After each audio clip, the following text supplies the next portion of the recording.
ನನ್ನ ಹೆಸರು ಚೇತನ್. ನಾನು ಬೆಳೆದದ್ದು ಒಂದು ಪುಟ್ಟ ಸುಂದರ ಹಳ್ಳಿಯಲ್ಲಿ. ನಮ್ಮ ಮನೆಗೆ ಸೇರಿದ ಸುಮಾರು 25 ಎಕರೆ ಅಡಿಕೆ ಮತ್ತು ತೆಂಗಿನ ತೋಟವಿತ್ತು. ನಗರದಲ್ಲಿ ಇಂಜಿನಿಯರಿಂಗ್ ಮುಗಿಸಿ ಕೆಲಸಕ್ಕೆ ಸೇರಬೇಕು ಎನ್ನುವಷ್ಟರಲ್ಲಿ ಅಪ್ಪನಿಗೆ ಪಾರ್ಶ್ವವಾಯು ಪ್ಯಾರಲೈಸಿಸ್ ಹೊಡೆದು ಮನೆಯಲ್ಲೇ ಉಳಿಯುವಂತಾಯಿತು.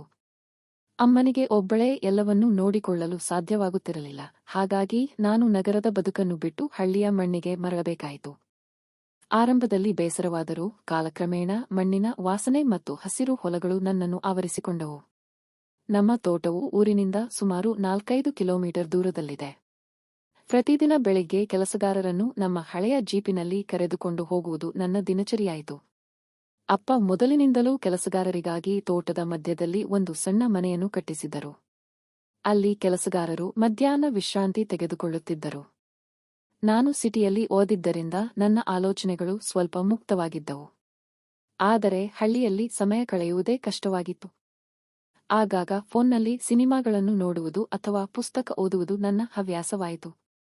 ಒಬ್ಬಂಟಿಯಾಗಿರುವಾಗ ಮನಸ್ಸು ಚಂಚಲವಾಗುವುದು ಸಹಜ ಅಲ್ವಾ? ಹಾಗೆಯೇ ನಾನು ಕೂಡ ಕೆಲವೊಮ್ಮೆ ಪ್ರಣಯಭರಿತ ದೃಶ್ಯಗಳನ್ನು ನೋಡಿ ಯಾರಿಗೂ ತಿಳಿಯದಂತೆ ಸಮಾಧಾನ ಮಾಡಿಕೊಳ್ಳುತ್ತಿದ್ದೆ.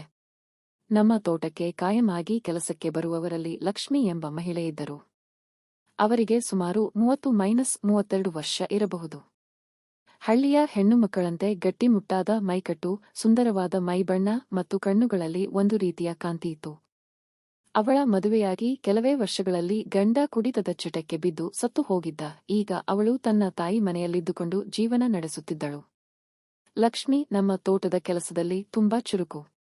ಅವಳು ಉಟ್ಟ ಹಳೆಯ ಸೀರೆಯಲ್ಲೂ ಒಂದು ವಿಶೇಷವಾದ ಅಂದವಿತ್ತು.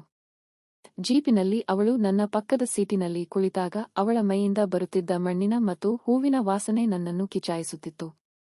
ನಾನು ಅವಳನ್ನು ಗಮನಿಸುವುದನ್ನು ಅವಳು ಅರಿತಿದ್ದರೂ ಏನೂ ಅರಿಯದವಳಂತೆ ಇರುತ್ತಿದ್ದಳು. ಒಂದು ದಿನ ಮಧ್ಯಾಹ್ನ ತುಂಬಾ ಬಿಸಿಲಿದ್ದ ಕಾರಣ ಕೆಲಸಗಾರರೆಲ್ಲ ಬೇಗನೆ ಮನೆಗೆ ತೆರಳಿದರು. ಆದರೆ ಲಕ್ಷ್ಮಿ ಮಾತ್ರ ಒಂದು ಮೂಲೆಯಲ್ಲಿ ಅಡಿಕೆ ಸುಲಿಯುತ್ತಿದ್ದಳು. ನಾನು ಅವಳ ಹತ್ತಿರ ಹೋಗಿ, ಲಕ್ಷ್ಮಿ, ಸಾಕು ಬಿಡು. ಇವತ್ತು ತುಂಬಾ ಬಿಸಿಲಿದೆ. ಒಳಗಡೆ ಹೋಗಿ ಸ್ವಲ್ಪ ವಿಶ್ರಾಂತಿ ತಗೋ ಎಂದೆ. ಅವಳು ಬೆವರಿನ ಹನಿಗಳನ್ನು ಕೈಯಿಂದ ಒರೆಸುತ್ತಾ ನನ್ನನ್ನು ನೋಡಿದಳು. ಅವಳ ಆ ನೋಟದಲ್ಲಿ ಒಂದು ತರಹದ ಸೆಳೆತವಿತ್ತು. ಇಲ್ಲ ಚೇತನ್ ಅವರೇ, ಇನ್ನೂ ಸ್ವಲ್ಪ ಕೆಲಸ ಇದೆ, ಮುಗಿಸಿ ಹೋಗ್ತೀನಿ ಎಂದಳು. ನಾನು ಅವಳನ್ನು ಒತ್ತಾಯಿಸಿ ತೋಟದ ಮನೆಗೆ ಕರೆದುಕೊಂಡು ಹೋದೆ. ಮನೆಯೊಳಗೆ ತಂಪಾಗಿತ್ತು. ನಾನು ಅವಳಿಗೆ ಕುಡಿಯಲು ತಣ್ಣೀರು ಕೊಟ್ಟೆ.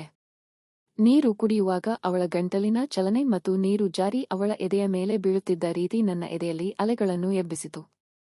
ಚೇತನ್, ಯಾಕೆ ಹಾಗೆ ನೋಡ್ತಿದ್ದೀಯಾ? ಸಿಟಿಯಲ್ಲಿ ಇಂತಹ ಹುಡುಗಿಯರನ್ನು ನೋಡಿಲ್ವಾ ಎಂದು ಅವಳು ತುಂಟತನದಿಂದ ಕೇಳಿದಳು.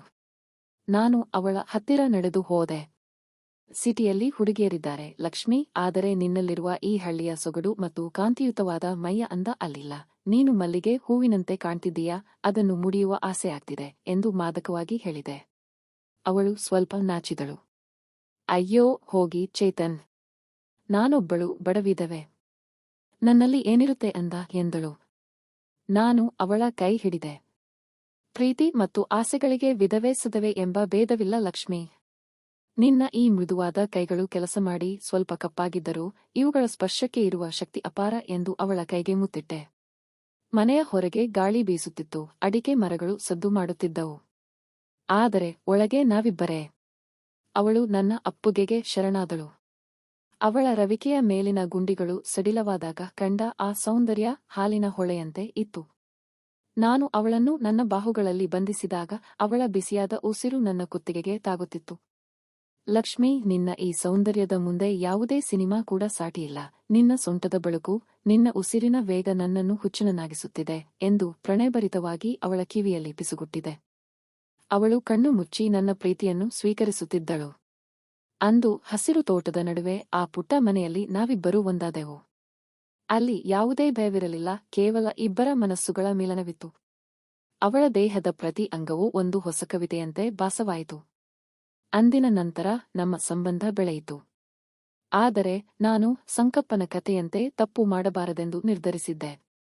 ಅವಳನ್ನು ಕೇವಲ ದೈಹಿಕವಾಗಿ ಮಾತ್ರವಲ್ಲದೆ ಮಾನಸಿಕವಾಗಿಯೂ ಪ್ರೀತಿಸಲು ಶುರುಮಾಡಿದೆ. ನಮ್ಮ ಈ ಸಂಬಂಧ ಬೇರೆಯವರಿಗೆ ತೊಂದರೆಯಾಗಬಾರದು ಎಂದು ನಾವು ಗೌಪ್ಯವಾಗಿರಿಸಿದೆವು. ಆದರೆ ಹಳ್ಳಿಯಲ್ಲಿ ಹೆಚ್ಚು ದಿನ ರಹಸ್ಯ ಅಡಗಿರಲು ಸಾಧ್ಯವಿಲ್ಲ. ವಿಷಯ ಗೊತ್ತಾದಾಗ ಜನ ಮಾತಾಡಿಕೊಂಡರು.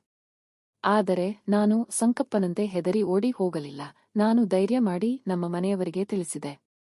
ಲಕ್ಷ್ಮಿಯನ್ನು ಗೌರವಯುತವಾಗಿ ನನ್ನ ಬದುಕಿಗೆ ಸೇರಿಸಿಕೊಳ್ಳುವ ನಿರ್ಧಾರ ಮಾಡಿದೆ. ಅವಳು ವಿಧವೆಯಾಗಿದ್ದರೂ ಅವಳಿಗೂ ಬದುಕುವ ಹಕ್ಕಿದೆ ಎಂದು ನಾನು ಜನರಿಗೆ ಮನವರಿಕೆ ಮಾಡಿಕೊಟ್ಟೆ. ಇಂದು ಅವಳು ನನ್ನ ಮನೆಯ ಒಡತಿ. ಸಮಾಜವು ಆರಂಭದಲ್ಲಿ ದೂಷಿಸಿದರೂ ಈಗ ನಮ್ಮ ಸುಂದರ ಸಂಸಾರವನ್ನು ನೋಡಿ ಅಚ್ಚರಿಪಡುತ್ತಾರೆ. ಜೀವನದಲ್ಲಿ ತಪ್ಪುಗಳು ನಡೆಯುವುದು ಸಹಜ. ಆದರೆ ಆ ತಪ್ಪುಗಳನ್ನು ಪ್ರೀತಿ ಮತ್ತು ಜವಾಬ್ದಾರಿಯಿಂದ ಸರಿಪಡಿಸಿಕೊಂಡರೆ ಬದುಕು ಸುಂದರವಾಗುತ್ತದೆ. ಕಾಮ ಎನ್ನುವುದು ಕೇವಲ ಕ್ಷಣಿಕವಲ್ಲ, ಅದು ಪ್ರೀತಿಯ ಒಂದು ಭಾಗವಾಗಿದ್ದರೆ ಮಾತ್ರ ಅದಕ್ಕೆ ಬೆಲೆ ಸಿಗುತ್ತದೆ. ನನ್ನ ಜೀವನವೇ ಇದಕ್ಕೆ ಉದಾಹರಣೆ. ಗಮನಿಸಿ, ಈ ಕಥೆಯು ಕೇವಲ ಮನರಂಜನೆಗಾಗಿ ಸೃಜಿಸಲಾದ ಒಂದು ಕಾಲ್ಪನಿಕ ಕಥೆಯಾಗಿದೆ. ಇದರಲ್ಲಿರುವ ಭಾವನೆಗಳು ಮತ್ತು ಸನ್ನಿವೇಶಗಳನ್ನು ಸಾಹಿತ್ಯಕ ದೃಷ್ಟಿಕೋನದಿಂದ ಮಾತ್ರ ನೋಡಿ.